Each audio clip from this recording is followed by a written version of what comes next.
Okay, so we're going to be talking about clutch control and a really important situation where you can use that, which is approaching a T-junction up a hill. So we're going to start with what is clutch control and why do we have to do it?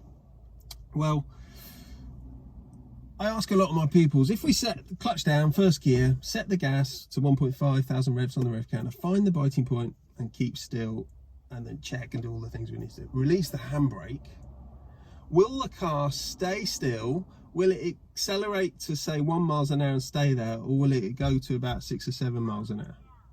And most times, most people say that it will just stay really slow. And the answer is actually, if you've done those things, it will continue accelerating. Now the reason being is because you've got two halves of the clutch. My right hand is the engine spinning around at 1,500 revs. The clutch is down, you've selected first gear, and then this is now connected to the wheels of the car. You're in first gear. So you're bringing the clutch up, you cancel the signal. Now instead of creeping forwards, I just want to slow down.